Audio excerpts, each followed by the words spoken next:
Thank you, Pat, for that introduction. And pretty amazing. Pretty amazing. It was just back in January when we were together at the White House with Senator Brown and Senator Portman announcing this historic investment. In March, I shared the story in my State of the Union address, the story of the Field of Dreams in the middle of Ohio, where America's future will be built. In August, we were back at the White House as I signed the CHIPS and Science Act, one of the most significant science and technology investments in our history. And now, in September, Gov, we're here breaking ground. And thanks for the passport to get to the state, Gov. Appreciate it. All the 9 months in America, I want to thank Sherrod Brown for his relentless work, especially making sure that labor is in on this deal. And Pat just mentioned what Sherrod makes clear. It's time to bury the label Rust Belt and call it, as Pat said, the Silicon Heartland. That's what's happening on these 1,000 acres. I want to thank Rob Portman for being the gentleman and decent man that he is, and for showing that Democrats and Republicans can work together to get big things done for our country. I really mean it. I'm trying to find words, Sid, but he's a good man. Thank you. You're leaving a hell of a legacy as you leave what you're doing as a consequence of you, in large part. And thanks to the bipartisan group of Ohio congressional delegation here today. Tim Ryan, thank you for your leadership, always representing this and working people. Thank you, Congressman Joyce Speedy. And, I don't think we could have gotten the infrastructure bill done without Joyce. She was the final capstone. I thought we all thought it was hanging in the balance there. But I don't know what you did that last 4 hours. Whatever you did, you got it done. And Dave Joyce, Anthony Gonzalez, Mike Carey, Tony Balderson for the work in the House. We're also joined by congressional leaders from around the country who fought so hard for this bill. Eddie Bernice Johnson, chair of the House Science Committee. Eddie, this whole bill wouldn't have gotten done without you. It really wouldn't have. I'm also joined by Congressman Ro Kahana. Ro is a tireless champion for American innovation and seeing that workers are part of the deal. While she couldn't be here, Maria Campbell also deserves a lot of credit. She's chair of the Senate Commerce Committee in the state of Washington. Maria was tireless getting this bill through the Senate. And again, Mike, I want to thank you for your work on this project as well. And I especially want to thank the labor leaders here. My dear friend Lonnie Stevens of the IBW, Tim Berger, the president of AFL-CIO, Brent Booker, treasurer of National Building Trades, Mike Kinsley, president of Ohio Building Trades. You know, it's fitting to break ground for America's future here in Ohio. Think about it. There's kind of a tradition here. The Wright brothers, Neil Armstrong, John Glenn, they defined America's spirit, a spirit of daring and innovation. Pat just laid out Intel's vision that builds on that legacy. A brand new $20 billion campus, 7,000 construction jobs, union construction jobs, 3,000 full-time jobs that will pay an average of $135,000 a year, and not all of them will require a college degree once these facilities are built. And here's a critical piece. Intel is using a project labor agreement for this investment. For the folks at home, these are agreements that contractors, subcontractors, and unions put in place before construction begins. They ensure major projects are handled by well-trained, well-prepared, highly skilled workers. They resolve disputes ahead of time, ensuring safer work sites, avoiding disruptions and work stoppages that can cause extensive delays and down the line. These agreements make sure construction is top-notch and projects are on time, on task, and on budget. Back in February, I signed an executive order to make sure federal construction projects use these project labor agreements. It's a big deal that Intel is using one here. I thank them for that. And Intel is going to build a workforce of the future right here in Ohio. As you already heard, Intel committed $50 million to partner with community colleges and universities like Ohio State University, including Central State University, the only historically black university in Ohio. To build a pipeline for students from the semiconductor industry. The director of National Science Foundation is here, Dr. Klein. He's here, and IF and Intel are going to invest $50 million each to support these kinds of partnerships. Folks, at home, then you may be wondering, why is this such a big deal for manufacturing? Something so small in size as a fingerprint, as a semiconductor. Well, semiconductors are small computers that power everyday lives: smartphones, cars, washing machines, hospital equipment, internet, electric grid, and so much more, including our national security. And here's the deal. America invented this chip. America invented it. It powered NASA's moon mission. Federal investment helped bring down the cost of making these chips, creating a market and an entire industry. As a result, over 30 years ago, America had more than 30% of the global chip production. Then something happened. American manufacturing, the backbone of our economy, got hollowed out. Companies moved jobs overseas, especially from the industrial Midwest. And as a result, today we're down to producing barely 10% of the world's chips, despite leading in chip research and design. And as we saw during the pandemic, when factories that make these chips shut down, the global economy comes to a halt, driving up costs for families and everyone, not just here, but around the world. In fact, 1/3 of the core inflation last year was due to higher prices of automobiles because of the shortage of the semiconductors needed to build those automobiles. Folks, we need to make these chips right here in America to bring down everyday costs and create good jobs. Don't take my word for it. You heard Pat. Listen to the business leaders across this country. They're making decisions right now about where to invest and produce these chips. China, Japan, South Korea, European Union, all these places are investing tens of billions of dollars to attract chip manufacturers to their countries. But industry leaders are choosing us, the United States, because they see America's back and America's leading the way.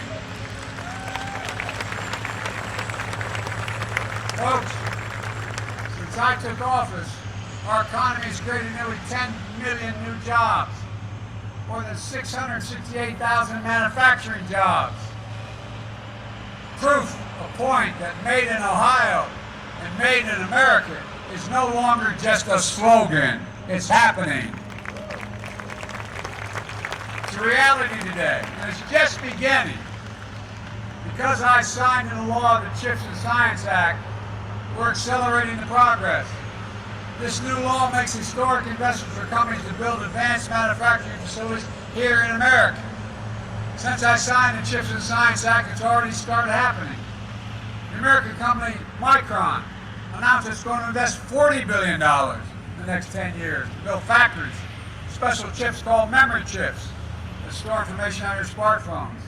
That's going to create 40,000 good-paying jobs and increase America's share of the memory chip market 500%. Two other companies, Global Foundries and Qualcomm, announced a $4 billion partnership to produce chips in America that would otherwise have been made overseas. Qualcomm is one of the world's largest designers of chips and planning to boost production by up to 50% over the next 5 years. Today, in North Carolina, Wolfspeed is investing $5 billion to make chip devices for electric vehicles. They're going to create 1,800 good-paying jobs over 5 years. Folks, the future of the chip industry is going to be made in America. Made in America. And folks at home should know the manufacture of these semiconductors connects countless small businesses and manufacturers into a supply chain that's going to thrive, all because of this law. Imagine if we had more of these kinds of factories across the country. This law makes that a reality. It matters. All of this is in our economic interest, and it's in our national security interest as well. Earlier this year, I went to Lockheed's factory in Alabama.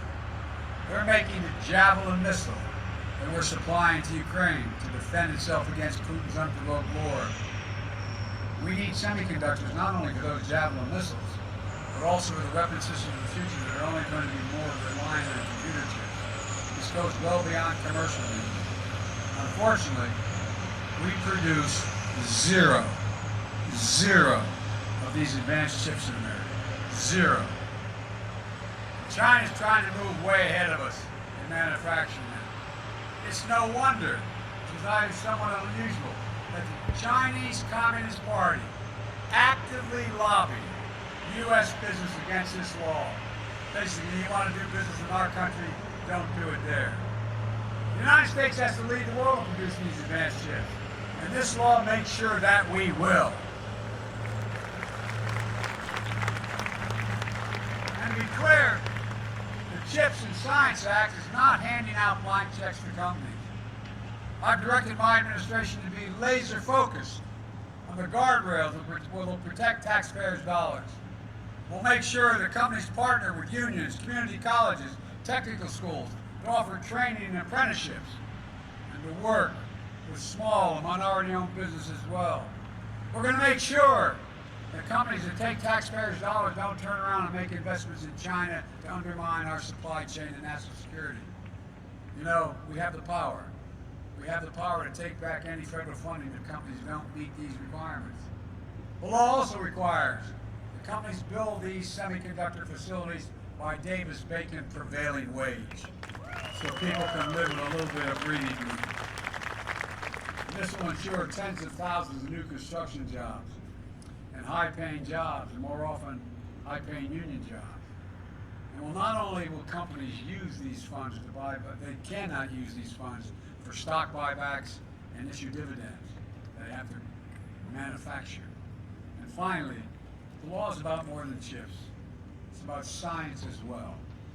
You know, decades ago, the United States of America invested 2% of its gross domestic product, 2%, in research and development. We led in everything. We created everything from internet to the GPS. Today, we invest somewhere between 7/10 but less than 1% in research and development. The United States of America. We used to rank number 1 in the world in research and development. Now we rank number 9. China was number 8 a decade ago. Now China's number 2. And other countries are closing in fast. The Chips and Science Act moves us up once again. It authorizes funding to boost our research and development investment back closer to 1% of our GDP. That's the fastest single year of growth in 70 years, but it's still not enough. We're going to make sure we lead the world in industries of the future, from quantum computing, artificial intelligence, to advanced biotechnology. Think of the things and the kinds of investment we deliver. Vaccines for cancer, cures for HIV, inventing the next best thing that hasn't even been imagined yet. That's who America's always been. It's something that's really important. We're going to make sure that any company that uses federal funding for research and development to invent new technologies will have to make that technology here in America.